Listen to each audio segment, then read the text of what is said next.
Husband ഇപ്പോൾ full സപ്പോർട്ടാണ്? ആദ്യം സപ്പോർട്ടൊന്നും ആയിരുന്നില്ല. കാലത്ത് അങ്ങനെയൊക്കെ ഉണ്ടായിരുന്നു. വല്ല സമൂഹ ഗാനമൊക്കെ പാടും. സമൂഹ ഗാനം ഒറ്റയ്ക്ക് പാടും ഞാൻ. BSc പഠിക്കുമ്പോൾ പരിചയപ്പെട്ടതാണ്. അത് ആ റിലേഷൻ കുറച്ച് ഒരു 2-3 മാസത്തെ പ്രണയമേ ഉള്ളായിരുന്നു. അതിനുശേഷം അവരങ്ങ് പോയി, ഞാനും അങ്ങ് പോയി. പക്ഷെ അതങ്ങ് അവിടെ വെച്ചിട്ട് അങ്ങ് കട്ടായി പോയി. ഹായ് ഹലോ, എല്ലാവർക്കും നമസ്കാരം. ലൈക്ക് ആൻഡ് ലൈവിലെ പുതിയ എപ്പിസോഡിലേക്ക് എല്ലാവർക്കും സ്വാഗതം. My life my signature. ഇന്ന് ആരാ എന്റെ കൂടെ ഉള്ളത്? പത്രമായിട്ട് ജലജ. ഓക്കെ, എന്തൊക്കെയാണ് പുതിയ വിശേഷങ്ങൾ? പുതിയ വിശേഷം പത്രമായിട്ട് തന്നെയാണ്. പത്രമായിട്ട് വളരെ നമ്പർ 1, 2 അങ്ങനെ പൊസിഷനിൽ ഇങ്ങനെ പോയിക്കൊണ്ടിരിക്കുകയാണ്. കുഴപ്പമൊന്നുമില്ല, അടിപൊളിയായിട്ട് ജലജനെ എല്ലാവരും സ്വീകരിച്ചെന്നാണ് എനിക്ക് തോന്നുന്നത്. നല്ല തെറിയായിരിക്കും, അവരുടെ ക്യാരക്ടർ അങ്ങനെയാണ് ഉറപ്പായിട്ടും ഒക്കെ ആയിരിക്കും. ബട്ട് സ്റ്റിൽ നമ്മൾ പുറത്തൊക്കെ ഇറങ്ങുമ്പോൾ എല്ലാവരുടെയും പ്രതികരണമൊക്കെ കാണുമ്പോൾ ഭയങ്കര സന്തോഷം. സെൽഫി ഒക്കെ എടുക്കാൻ വരും, എല്ലാവരും വരും. ഞാൻ തിരിച്ചറിയുന്നുണ്ട്. എല്ലാവരും തിരിച്ചറിയും. ഭയങ്കര ഫസ്റ്റ് ആദ്യമായിട്ട് നമ്മൾ സെൽഫി എടുക്കാൻ വന്നത് എവിടെ വെച്ചാ? ഞാൻ ഒരു ദിവസം പോത്തീസിൽ പോയി, എറണാകുളത്ത്. അപ്പം ഞാനിങ്ങനെ എപ്പിസോഡ് അങ്ങോട്ട് ഫസ്റ്റ് 1-2 എപ്പിസോഡ് വന്നേ ഉള്ളൂ. അപ്പോൾ ഒരു പ്രായമുള്ള ആൾ വന്നിട്ട് ചോദിച്ചു, ഇത് ജലജയല്ലേ? അങ്ങനെ ചോദിച്ചേ. അപ്പം തന്നെ നമുക്ക് ഭയങ്കര ഞാനൊരിക്കലും വിചാരിച്ചിട്ടില്ല. എൻ്റെ ലൈഫിൽ തന്നെ ആഗ്രഹമായിരുന്നു ഒരു കുറച്ച് ആൾക്കാർ എന്നെ തിരിച്ചറിയണം, അങ്ങനെ ഒരു റോള് ചെയ്യണമെന്നൊക്കെ. അപ്പോൾ അത് പത്രമായിട്ട് കൊണ്ട് സാധിച്ചു. ഓക്കെ, വീട്ടിലപ്പോൾ ആരൊക്കെയാണുള്ളത്? എവിടെയാണ് താമസിക്കുന്നത്? വീട് ആക്ച്വലി ഞാൻ ജനിച്ചതും വളർന്നതും ഒക്കെ പത്തനംതിട്ടയിലാണ്. അതാണ് എൻ്റെ നാട്. ഇപ്പം നമ്മൾ കൊച്ചിയിൽ സെറ്റിൽഡായി ഒരു 12 വർഷമായി. ആരൊക്കെയുണ്ട് വീട്ടിൽ? എൻ്റെ ഹസ്ബൻഡ്, എൻ്റെ മോനിപ്പോൾ 8 വയസ്സാകുന്നു. 8 വയസ്സായല്ലേ? അയ്യോടാ. ഓക്കെ, അബ്രാർ പേര്. അത് ശരി. അപ്പൊ കുഞ്ഞിനെ ആരും നോക്കും വരുമ്പോഴേക്കും? കുഞ്ഞിനെ എൻ്റെ പപ്പായ അമ്മ എൻ്റെ കൂടെയാണ്. പിന്നെ ഹസ്ബൻഡ് കുറച്ച് വീട്ടിലൊക്കെ ഇരിക്കാൻ പറ്റുന്ന അങ്ങനത്തെ റിയൽ എസ്റ്റേറ്റും അങ്ങനത്തെ ജോബൊക്കെയാണ്. അപ്പൊ കുഞ്ഞ് സെറ്റായി? കുഞ്ഞിലെ മുതൽ ഇങ്ങനെ മാറി നിന്നപ്പോ ആ മോൻ സെറ്റായി അല്ലേ? കുഞ്ഞിലെ തൊട്ടല്ലല്ലോ, ഞാനിപ്പോ ഒരു 1.5 വർഷമല്ലേ സ്റ്റാർട്ടിങ്. അതിനു മുന്നേ ഞാൻ വീട്ടിലായിരുന്നു. പക്ഷെ കല്യാണത്തിന് മുമ്പ് ഞാൻ സിനിമയിൽ അഭിനയിച്ചിട്ടുണ്ട്. ഒരു സീരിയൽ ചെയ്തിട്ടുണ്ട്, മഴവിൽ മനോരമയില്. പക്ഷെ ആൾക്കാർ ഇങ്ങനെ പതുക്കെ അറിഞ്ഞൊക്കെ തുടങ്ങുമ്പോഴാണ് കല്യാണം കഴിഞ്ഞത്. പിന്നെ ഒരു 7 വർഷം ഞാൻ. ഹസ്ബൻഡ് ഫുൾ സപ്പോർട്ടാണ്? ആദ്യം സപ്പോർട്ടൊന്നും ആയിരുന്നില്ല. ഓക്കെ, ഇപ്പൊ കുഴപ്പമില്ല. അപ്പൊ മോനെല്ലാം ഓക്കെയാണ്. അപ്പൊ മോൻ പഠിക്കുന്നുണ്ടോ? മോന് തേർഡ് ഗ്രേഡ്. തേർഡിലാണ് പഠിക്കുന്നത്. ഓക്കെ, എറണാകുളത്ത്. ഓക്കെ. അപ്പൊ ക്യാരക്ടറിനെ പറ്റി പറഞ്ഞായിരുന്നല്ലോ, ഇങ്ങനെ ഒരു ക്യാരക്ടർ ചെയ്യണം എന്നൊക്കെ ഇങ്ങനെ പറഞ്ഞായിരുന്നല്ലോ. അപ്പൊ ഈ നെഗറ്റീവ് ക്യാരക്ടറാണോ ഇഷ്ടം? നെഗറ്റീവ് എൻ്റെ ഫേസിന്റെ ഒരു മുഖത്തിന്റെ ഒരു ഭാവം വെച്ചിട്ട് എനിക്ക് നെഗറ്റീവ്. എല്ലാവരും കഴിഞ്ഞ ദിവസം ഞാൻ ലുലു പോയപ്പോൾ ഒരു ഫാമിലി വന്ന്, താങ്കൾ സ്ക്രീനിലോട്ട് വരുമ്പോൾ ഞങ്ങൾ ഓർക്കും വല്ല നാഗിൻ വല്ലോ അങ്ങനത്തെ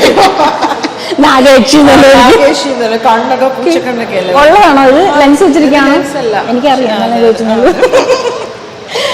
അങ്ങനെ എനിക്ക് എന്നാലും നല്ല കോമഡി ഒക്കെ ചെയ്യാൻ ഇഷ്ടമാണ്. ആണോ? അപ്പം ഈ ഡാൻസും കാര്യങ്ങളും അങ്ങനെ എന്തെങ്കിലും വളരെ മോശമാണ്. പാട്ട് അങ്ങനെ വേറെ എന്തെങ്കിലും, ഈ അഭിനയം അല്ലാണ്ട് വേറെ എന്തെങ്കിലും കലാപരമായിട്ട്?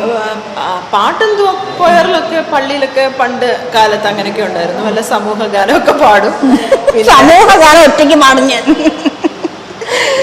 പിന്നെ ഡാൻസ് നമ്മുടെ പത്രമാറ്റിലെ ആൾക്കാർ ചെയ്യുമ്പോൾ എന്നെ ജലജനെ ഉൾപ്പെടുത്തുമ്പോൾ ചെറിയ രീതിയിലൊക്കെ കളിക്കും. പാട്ട് പാടും. എല്ലാത്തിലും ഇച്ചിരി കഴിവുകൾ എനിക്കുണ്ടെന്നാണ്. പാട്ട് പാടാൻ എനിക്ക് വേണ്ടി ഒരു പാട്ട്, ചെറിയ 2-3 ലൈൻ പാടിക്കോ. തുമ്പി വാ തുമ്പക്കുടത്തിൻ തുഞ്ചത്തായു ഞാലിടാം, ആകാശ പൊന്നാലിനിലകളിലായത്തിൽ തൊട്ടേ വരാം. തുമ്പി വാ തുമ്പക്കുടത്തിൻ തുഞ്ചത്തായു ഞാലിടാം. ബാക്കി ആര് പാടും? ഓക്കെ, എന്തായാലും പറഞ്ഞ ഉടനെ ഈ പാടിയല്ലോ. ചിലവര് അറിയാമെങ്കിലും സിംഗേഴ്സ് എപ്പോ ആര് ചോദിച്ചാൽ ഈ പാടാൻ ഈ പാട്ട് വെച്ചേട്ടോ അങ്ങനെ പഠിച്ചു വന്നിരിക്കണല്ലേ. വേറൊരു പാട്ടുണ്ട്, അതിങ്ങനെ പഠിക്കുമ്പോ ചിലവര് പറയും, സിംഗേഴ്സ് അറിയാമെങ്കിലും പറയും, അയ്യോ എന്റെ ത്രോട്ട് വയ്യ, ഞാൻ പാടുന്നില്ല, എനിക്ക് പറ്റില്ല എന്ന് പറയാറുണ്ട്. ഞാനിപ്പോ അത് പ്രതീക്ഷിച്ചു. എന്തായാലും ചോദിച്ചുടനെ നമ്മുടെ ജലജ പാടിയിരിക്കുകയാണ്. എനിക്ക് ഭയങ്കര ഹാപ്പി ആയിട്ട്. ചിലർ ഭയങ്കര ചമ്മല് കാണിക്കും. ഓക്കെ, അപ്പോൾ ഈ പോലെ ജിമ്മിൽ ഇങ്ങനെ വന്നു, ബ്യൂട്ടി സംഭവങ്ങളൊക്കെ, ബോഡി ഷേപ്പ് ഒക്കെ വരുത്തിക്കാൻ വന്നു എന്ന് പറഞ്ഞു. അപ്പൊ എന്താണ് സൗന്ദര്യം നിലനിർത്താൻ വേണ്ടി എന്തൊക്കെയാണ് ചെയ്യുന്നത്? സൗന്ദര്യം നിലനിർത്താൻ ഒന്നുമില്ല. അങ്ങനെയല്ല, നമ്മളിങ്ങനെ ചിരിച്ചു കളിച്ച് ചെറുപ്പം വളരെ മനസ്സ് ചെറുപ്പമാക്കി വെക്കുക.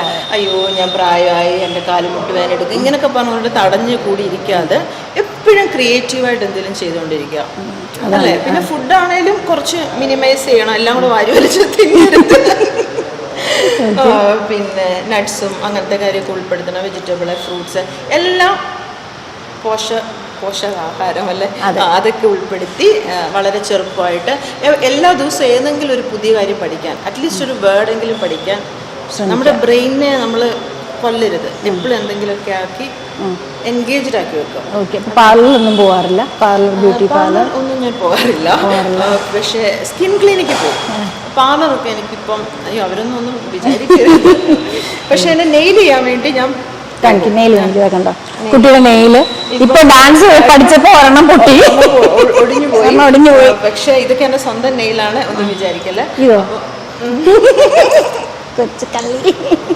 ഓക്കെ. പിന്നെ വേറെ എന്തൊക്കെയാണ് ബ്യൂട്ടി? എനിക്ക് പോയിട്ട് നമ്മൾ എന്തെങ്കിലും എന്താ പറയാ ലേസർ ട്രീറ്റ്മെന്റ് അങ്ങനത്തെ സ്കിന്നൊക്കെ കുറച്ച് ഗ്ലോ ആകാനുള്ളൊക്കെ അങ്ങനത്തെ ഒക്കെ ചെയ്യാറുണ്ട്. അത് കറക്റ്റാണ്. ഇപ്പൊ ഇത്രയും സ്മിത പറഞ്ഞതെല്ലാം വളരെ കറക്റ്റാണ്. ഞാനെല്ലാം ഇതുപോലെ ചെയ്യുന്നുണ്ട് അല്ലെ. മനസ്സെപ്പോഴും നമ്മൾ യങ് ആയി വെക്കുക, ഹാപ്പി ആയിട്ടിരിക്കുക, അത് വളരെ വളരെ കറക്റ്റ് ആയിട്ടുള്ള കാര്യമാണ് കേട്ടോ. വെറുതെ ചിലവരിങ്ങനെ സൗന്ദര്യം നിലനിർത്താൻ വേണ്ടി എന്തെങ്കിലും ചെയ്യുമെന്ന് ചോദിക്കുമ്പോൾ ആദ്യം പറയുക കുറച്ച് വെള്ളം കുടിക്കണം. അത് കറക്റ്റാണ്.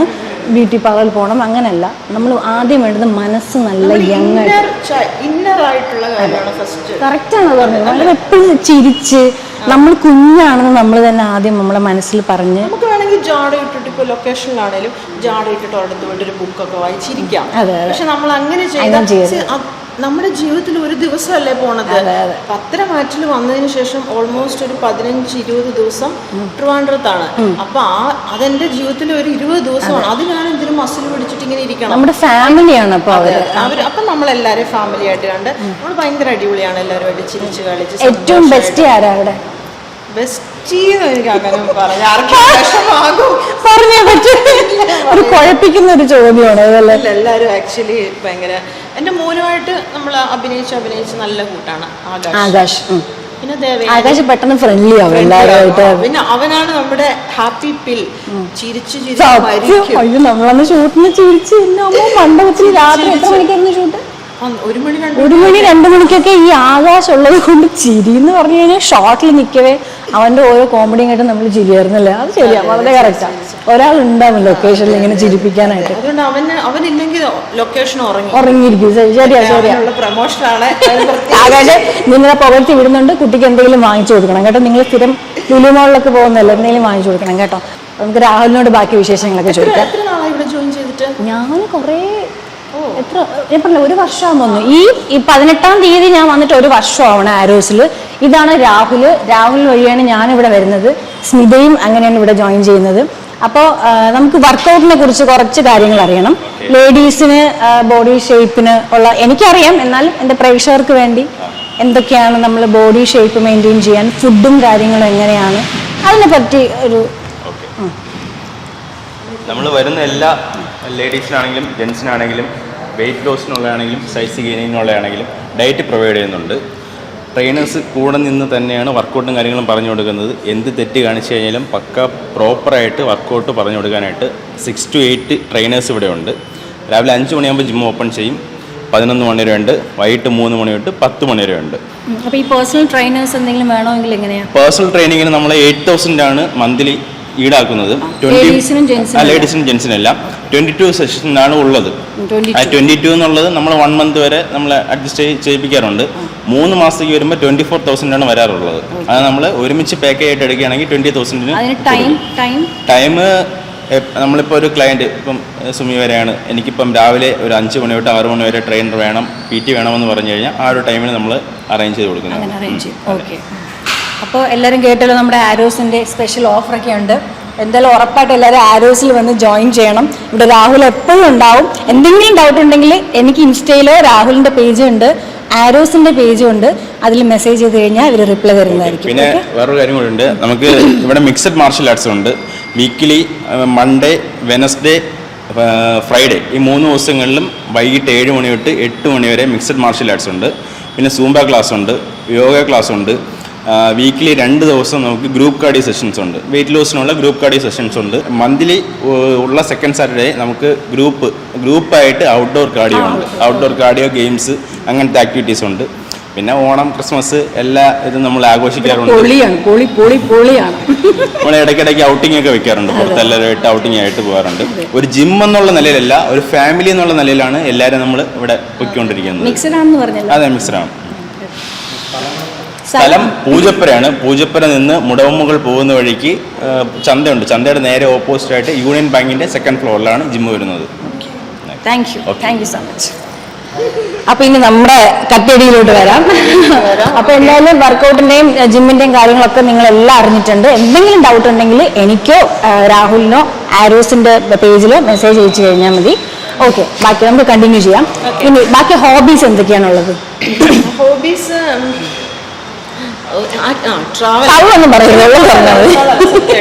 ഞാൻ ട്രാവലാണ്. ട്രാവലിന് വേണ്ടിയാണ് ഞാൻ ജീവിക്കുന്നത്. ലോകം മുഴുവൻ കണ്ട് മരിക്കണമെന്നാണ് എൻ്റെ ആഗ്രഹം. അയ്യോ, എനിക്ക് അങ്ങനെയാണ്. അപ്പൊ ഞാൻ പിന്നെ ക്യാഷ് ഇല്ലെങ്കിലും എങ്ങനെങ്കിലും ഒക്കെ ട്രാവൽ ചെയ്യും. പക്ഷെ ഇപ്പോ കുറച്ച് നാളായിട്ട് ട്രാവൽ ചെയ്യാൻ പറ്റുന്നില്ല.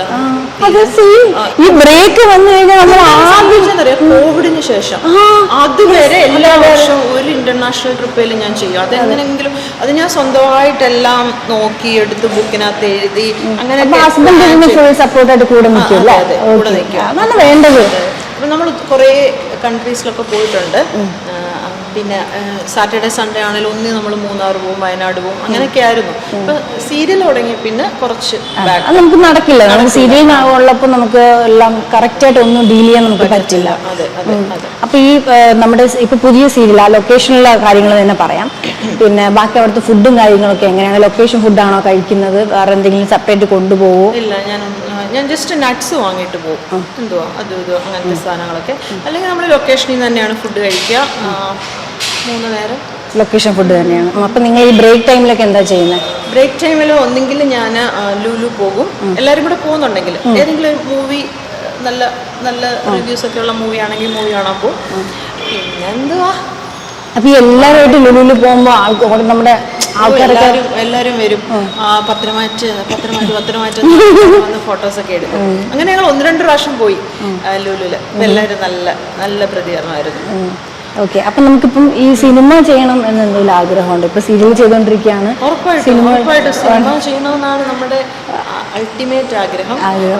അപ്പോ അതിലേക്ക് സിനിമ ചെയ്തിരുന്നല്ലോ ആദ്യത്തെ. ഞാൻ കല്യാണത്തിന് മുന്നേ ഒരു 8 സിനിമ ചെയ്തു. ഭാര്യത്ര പോരാ,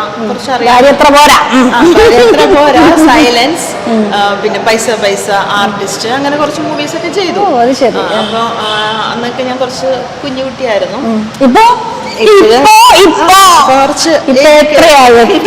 എന്റെ ഓഡിയൻസിനോട് പറഞ്ഞേ പറ്റില്ല. നമ്പർ പറഞ്ഞാൽ ഏത് വർഷം എന്ന് പറഞ്ഞാൽ മതി, ഞാൻ കണക്കൂട്ടി എടുക്കും. ഞാൻ പറയില്ല. നമ്മൾ വയസ്സ് അങ്ങനെ പറയുമോ? എന്റേത് ചിലപ്പം പറഞ്ഞ ആൾക്കാർ ചിലപ്പോ എന്നെ ന്യൂസ് പേപ്പറിലൊക്കെ വേണമെങ്കിൽ ഫ്രണ്ട് പേജിലിടും. കാരണം ജലജ പറഞ്ഞ ഹാരൊക്കെ ഇത്ര ഉണ്ടായിട്ടും ഇങ്ങനെയാണോ ഇരിക്കുന്ന ഈ കുട്ടി എന്ന് പറഞ്ഞാൽ അങ്ങനെ വേണം. നമ്മൾ എത്ര പ്രായം കഴിഞ്ഞാലും നമ്മൾ ഭയങ്കര യങ് ആയിട്ടിരിക്കും. ഇഷ്ടമുള്ള ഫുഡ് ഏതാ? ഫുഡ് കപ്പയും മീൻകറി. നമ്മൾ പത്തനംതിട്ടക്കാരിയാണല്ലോ, പത്തനംതിട്ട വടശ്ശേരിക്കരക്കാരിയാണ്. അപ്പോൾ നമ്മുടെ നാട്ടില് ചക്കയും മാങ്ങയും കപ്പയും അങ്ങനെയൊക്കെ കഴിക്കാറുണ്ടോ? വീട്ടിൽ കുക്ക് ചെയ്യും. പക്ഷെ ഞാൻ ഷൂട്ടിന്റെ അവിടെ വന്നിട്ട് പറയാം, ഞാനാണ് വീട്ടിലെ പണിയെല്ലാം ചെയ്യുന്ന. കുക്ക് ആരും വിശ്വസിക്കത്തില്ല. നെയിൽ ഇങ്ങനെ വയ്ക്കും. കുക്ക് ചെയ്യാൻ വരുമ്പോ നെയിൽ ഇങ്ങനെ വയ്ക്കും. അതിലൊക്കെ ഒടുങ്ങി കുക്ക് ചെയ്യും. അപ്പൊ നീ കുക്ക് ചെയ്യോ? ഞാൻ പറഞ്ഞു ഞാൻ കുക്കൊക്കെ ചെയ്യും. ഞങ്ങള് പിന്നെ എൻ്റെ ഹസ്ബൻഡ് കണ്ണൂരുകാരനാണ്. അപ്പം പുള്ളിക്ക് വൈകിട്ട് ചോറ് കഴിക്കൂല. അവിടെ അപ്പം, പത്തിരി, പത്തല് അതൊക്കെ കഴിക്കണം. അപ്പൊ അതൊക്കെ ഉണ്ടാക്കും. ഒരു ചിക്കൻ കറി ഉണ്ടാക്കും, മീൻ കറി ഉണ്ടാക്കും. എല്ലാം എല്ലാ ദിവസവും നെയ്ച്ചോറാണ്. എളുപ്പമുള്ളത് ഉണ്ടാക്കും. ഇത്രയും ഉണ്ടാക്കിയിട്ട് അത് കഴിക്കില്ലേ? ഇല്ല, ഞാൻ എന്ത് ചെയ്യുന്ന കറി മാത്രം എടുക്കും. അപ്പൊ ഷെക്കി പറയും നീ ഇങ്ങനെയാണെങ്കിൽ ചത്തുപോകും സിമി, നീ ചത്തു. അപ്പൊ എനിക്ക് മോള് കഴിക്കുന്ന പറഞ്ഞാൽ 2 ഉരുള വായു തരും, അത് കഴിച്ചേ പറ്റുള്ളൂ, കഴിച്ചേ പറ്റും. അങ്ങനെയൊക്കെ കഴിക്കും. പെട്ടെന്ന് വണ്ണം വെക്കുന്ന പ്രകൃതമാണ്. എനിക്ക് കഴിക്കാൻ ഭയങ്കര കൊതിയുള്ള, ഞാൻ ഭയങ്കര ഫുഡിയാണ്. എല്ലാ പക്ഷെ എന്ന് പറഞ്ഞിട്ട് ഞാനൊന്നും കഴിക്കാതെ ഇരിക്കുമല്ലോ. ഷോപ്പിംഗ് ഇഷ്ടമാണ്? ഷോപ്പിംഗ് ഇഷ്ടമാണ്. ഏറ്റവും ഇഷ്ടമുള്ള ഡ്രസ്സ് ഏതാ? എനിക്ക് എന്നെ ശ്രദ്ധിച്ചാൽ അറിയാം, ഞാൻ കുറച്ച് ഫാഷൻ സെൻസ് ഉള്ള കുട്ടിയാണ്. ഞാൻ എല്ലാ ഫാഷൻ ട്രെൻഡ്സും ഫോളോ ചെയ്യുന്ന ആളാണ്. അപ്പം ഞാൻ അതിനനുസരിച്ചുള്ളതൊക്കെ എല്ലായിടത്തും നോക്കിയൊക്കെ വെച്ച് ഞാൻ ട്രാവലൊക്കെ ചെയ്യുമ്പോഴാണ് ചെയ്തുകൊണ്ടിരുന്നത്. ഇപ്പം ട്രാവൽ ചെയ്യാത്ത സ്ഥിതിക്ക് നമ്മുടെ അവിടെ കൊച്ചിയിൽ കുറച്ച് നല്ല ഷോപ്സ് പൈസയൊക്കെ ഞാൻ പത്രമാറ്റില് പൈസ എല്ലാം എടുത്തിട്ട് ഹസ്ബൻഡ് വേറെ പ്രശ്നമൊന്നുമില്ല, ഫുൾ ഷോപ്പ് ചെയ്ത് തീർക്കും. അയ്യോ അങ്ങനെയൊന്നും തീർക്കില്ല. പക്ഷേ എൻ്റെ സാധനങ്ങളും എൻ്റെ സ്കിന്നിന്റെ കാര്യങ്ങളൊക്കെ ഞാൻ എന്താണ് എല്ലാം ബ്രാൻഡ് സാധനങ്ങളൊക്കെയാണ് വാങ്ങുന്നത് അതോ അല്ലെങ്കിൽ? ഞാൻ ഭയങ്കര ബ്രാൻഡിന്റെ ആളാണ്. പക്ഷെ പൊങ്ങച്ചോന്ന് തോന്നരുത്. പക്ഷെ എനിക്ക് അത് അല്ലാത്ത ഇട്ടം ശരീരത്തിൽ അങ്ങോട്ട് എന്തോ ഒരു ചിലർക്ക് അങ്ങനെയാ, അത് ഉപയോഗിച്ചായിരിക്കും. പക്ഷെ ഇപ്പം ഞാൻ കുറച്ച് മാറി. ഇപ്പം നല്ല കളർഫുൾ സാധനങ്ങളും നല്ല ക്ലോത്ത് നല്ലതാണെങ്കിൽ ഞാൻ മേടിക്കും. ഓക്കെ. അപ്പം ഹസ്ബൻഡുമായിട്ട് എന്തെങ്കിലും വഴക്കും ഒക്കെ ഉണ്ടാവാറുണ്ടോ? എന്തെങ്കിലും നിങ്ങൾ തമ്മിൽ എന്തെങ്കിലും വാക്കു തർക്കങ്ങൾ അങ്ങനെ എന്തെങ്കിലും? ഇപ്പൊ ലാസ്റ്റ് ആയിട്ട് നിങ്ങൾ പിണങ്ങിയത് എന്തിനാ? ഞങ്ങൾ അങ്ങനെയൊന്നും പിണങ്ങാറൊന്നുമില്ല. പക്ഷെ നമ്മൾ ഭയങ്കരമായിട്ട് വഴക്കൊക്കെ ഉണ്ടാവും. ലവ് മാരേജ് ആണോ? അതെങ്ങനെ? അത് പറയാ, അത് ഞാൻ വിട്ടുപോയി. ലവ് മാരേജ് അത് എങ്ങനെ എവിടെ വെച്ച്? കാസ്റ്റ് മാരേജ് ആണ്. ഓ, പുള്ളി പേര്? ഞാൻ ക്രിസ്ത്യനാണ്, പുള്ളി മുസ്ലിമാണ്. അവര് മുസ്ലിമാണോ? അവൻ ക്രിസ്ത്യൻ, ഞാൻ മുസ്ലിമാണ്. നീ മുസ്ലിമാണോ? നമ്മളെല്ലാം കൊണ്ടും വിടാത്തെ ഇതിപ്പോ അതൊന്നും പറയല്ലേ. ഞാൻ എന്റെ റിലേറ്റീവ്സിന്റെ അടുത്തൊക്കെ പോകുമ്പോ അവിടെയൊക്കെ പോകുമ്പോ തലയിൽ തുണി ഭയങ്കര മര്യാദയോടെ പറഞ്ഞില്ലേ. അപ്പൊ ഞാൻ മംഗലാപുരത്ത് പോസ്റ്റ് BSc പഠിക്കുമ്പോൾ പരിചയപ്പെട്ടതാണ്. അത് ആ റിലേഷൻ കുറച്ച് ഒരു 2-3 മാസത്തെ പ്രണയമേ ഉള്ളായിരുന്നു. അതിനുശേഷം അവരങ്ങ് പോയി, ഞാനും അങ്ങ് പോയി. പക്ഷെ അതങ്ങ് അവിടെ വെച്ചിട്ട് അങ്ങ് കട്ടായി പോയി. പക്ഷെ പിന്നെ ഒരു 5 വർഷത്തിന് ശേഷം എന്നെ മനസ്സിൽ പുള്ളി എന്താണെന്നറിയില്ല എന്നെ വിളിച്ചു. അവിടെ നോക്കി പറയും. ആണോ? ഓക്കെ സിമി, എനിക്ക് നിന്നെ മറക്കാൻ കഴിയും. പുള്ളിയുടെ പേരെന്താ? ഷക്കീൽ. കേക്കൂ ഷക്കീൽ, ഇത് കേൾക്കുന്നുണ്ട് ഷക്കീൽ. നിങ്ങളുടെ പ്രണയ കഥ പറയാണ്. പറയൂ. അപ്പൊ എന്നെ നിന്നെ പോലും വേറൊരാളെ ഞാൻ കണ്ടിട്ടില്ല, പോലുള്ള കെയറിങ് ഉള്ള ഒരാളെ കണ്ടിട്ടില്ല എന്ന് പറഞ്ഞാൽ അദ്ദേഹം എന്നെ വിളിക്കുകയാണ്. പക്ഷെ ഞാൻ മൈൻഡ് ചെയ്തില്ല. പിന്നെ വിളിച്ചുകൊണ്ടിരുന്നു, ഞാൻ മൈൻഡ് ചെയ്തില്ല. അതിനുശേഷം ഞങ്ങൾ എങ്ങനെയോ പിന്നെയും സംസാരിക്കാൻ തുടങ്ങി. അങ്ങനെ കല്യാണത്തിൽ വന്നു. കല്യാണം കഴിച്ചു. എത്ര വർഷം കൊണ്ട് കല്യാണം കഴിച്ചു? ഒരു 6 മാസം ഞാൻ പുള്ളിനെ നോക്കി. Waiting period. പഠിക്കാൻ വേണ്ടി എന്നെ പറ്റിച്ചിട്ട് അത് പഠിക്കാൻ വേണ്ടി. അപ്പൊ നമുക്ക് സിനിമകളെ കുറിച്ച് പറയാം. ഇപ്പോഴത്തെ സിനിമകളും പഴയ കാലത്തെ സിനിമകളും രണ്ടാണ്, ഒരുപാട് വ്യത്യാസമുണ്ട്.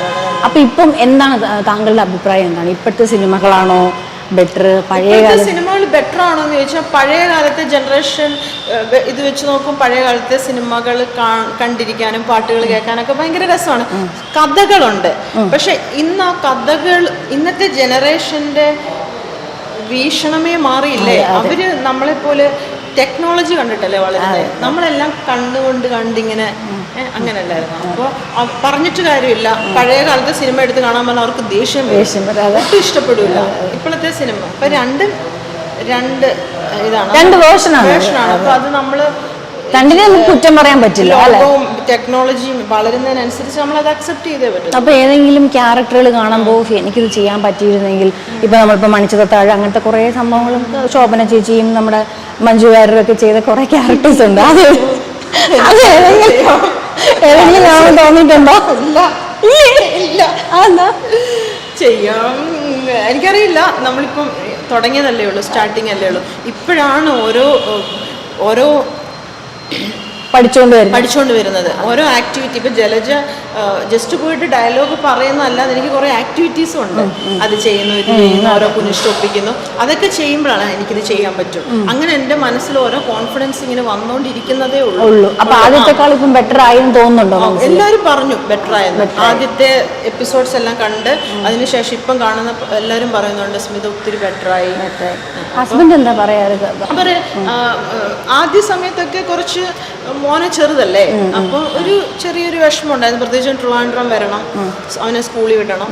അപ്പൊ പക്ഷെ ഇത് കണ്ടു കഴിഞ്ഞിട്ട് ജനങ്ങൾ ഇത് അക്സെപ്റ്റ് ചെയ്തപ്പോൾ ഷെക്കിക്ക് ഭയങ്കര സന്തോഷമാണ്. പുറത്തൊക്കെ പോകുമ്പോൾ എല്ലാവരും വന്നിട്ട് വേണ്ടുമ്പോൾ ഷെക്കി ജലജ വില്ലത്തിയാണ് അങ്ങനെയൊക്കെ പറയും. ഫസ്റ്റ് എങ്ങനെ ഈ സീരിയൽ കാസ്റ്റ് ചെയ്യുന്നത് എങ്ങനെയാ? കാസ്റ്റ് ചെയ്യുന്നത് ഞാൻ ബിഗ് ബോസിൽ പോകാൻ വേണ്ടിയിട്ട് ഇങ്ങനെ ഇരിക്കുകയായിരുന്നു. ഇന്റർവ്യൂ എല്ലാം കഴിഞ്ഞിട്ട് സെറ്റായിട്ടിരിക്കുമ്പോൾ അവർ എനിക്ക് ആ വർഷം എനിക്ക് പോകാൻ പറ്റിയില്ല.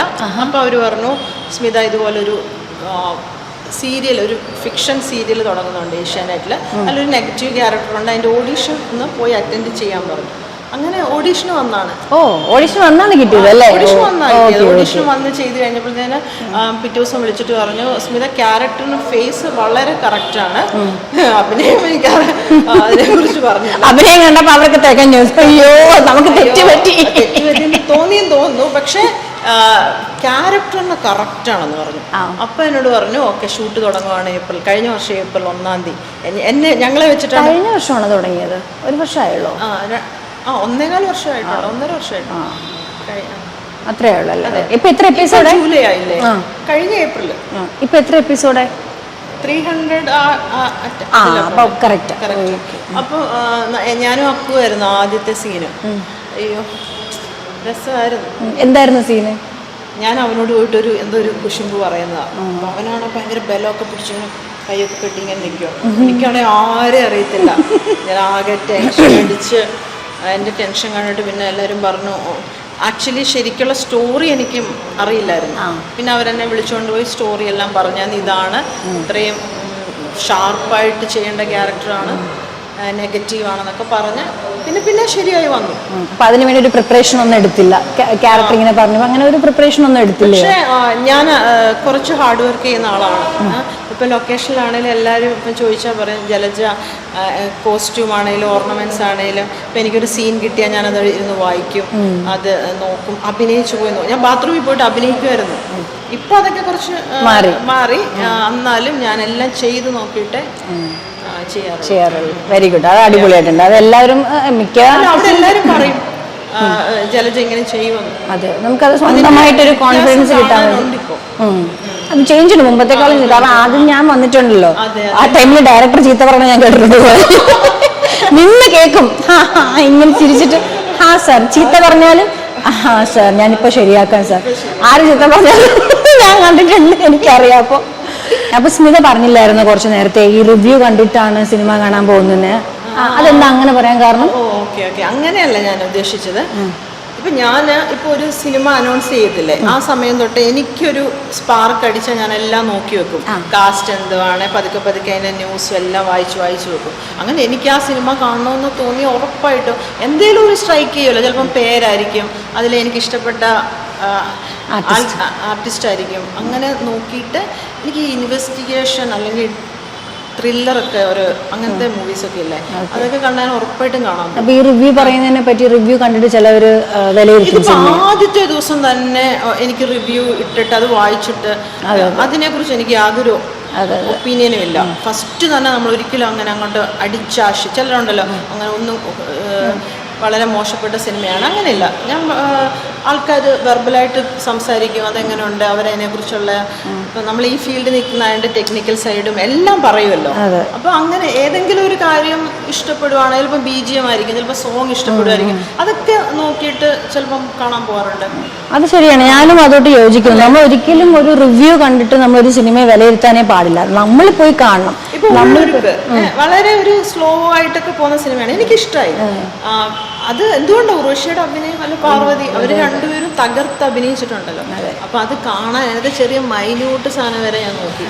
ചിലര് കണ്ടുടഞ്ഞാൽ അങ്ങ് വിലയിരുത്തി സിനിമ കൊള്ളില്ല എന്നുള്ളത്. കാരണം കുറേ ആൾക്കാരുടെ ഒരു പ്രയത്നമാണ് ഒരു സിനിമ എന്ന് പറയുന്നത്. നമ്മൾ ഒറ്റ വാക്കിൽ അത് കണ്ടിട്ട് കൊള്ളില്ല എന്ന് പറയുമ്പോഴേ എത്ര ആൾക്കാരുടെ കഷ്ടപ്പാടെന്ന് ശരിക്കും ആ മനോഭാവം എന്റെ ഭയങ്കരമായിട്ട് എത്ര നോർമൽ ഫിലിം ആണെങ്കിലും അത് ചെയ്ത സമയത്ത് അവരെ ഇഷ്ടത്തോട് ചെയ്ത് എൻ്റെ സിനിമ ഇതാകണമെന്ന് പറഞ്ഞ് ചെയ്ത ഓരോ സീൻസും അത് കാണാനെങ്കിലും നമ്മൾ പോകണം. ഉറപ്പായിട്ടും നമ്മൾ റിവ്യൂ കണ്ട് ഒരിക്കലും നമ്മൾ ആ സിനിമ വിലയിരുത്തരുത്.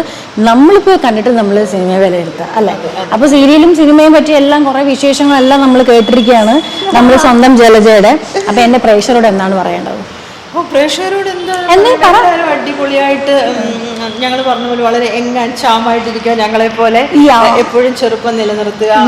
ഏജ് ആയാലും നമുക്ക് ഇനി അവസരങ്ങളുണ്ട്. ഏതെങ്കിലും ഒരു നമ്മൾ ജീവിതത്തിൽ എന്താ പറയാ ആഗ്രഹിച്ചാൽ നേടാത്തതായിട്ടൊന്നുമില്ല. അതിനുവേണ്ടി പ്രയത്നിക്കണം.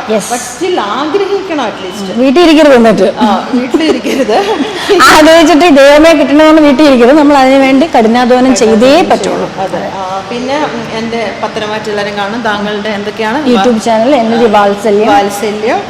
ഇനിയിപ്പോ വരാൻ പോകുന്നത് നിങ്ങൾ അടിച്ചെടുത്ത് നമ്മുടെ നിതിനെയാ പറയുന്നത്. Okay, correct. ആദ്യത്തെ നായകനായിരുന്നു. ഓക്കെ, എല്ലാവരും സന്തോഷമായിട്ടിരിക്കുക. അപ്പൊ എല്ലാവർക്കും ഇന്നത്തെ എപ്പിസോഡ് ഇഷ്ടമായി കാണുമെന്ന് വിചാരിക്കുന്നു. അപ്പൊ എല്ലാവരും like and live channel subscribe ചെയ്യുക, ലൈക്ക് ചെയ്യുക, ഷെയർ ചെയ്യുക, താഴെ കാണുന്ന ബെല്ലിലേക്ക് അടിച്ചു പൊട്ടിക്കുക.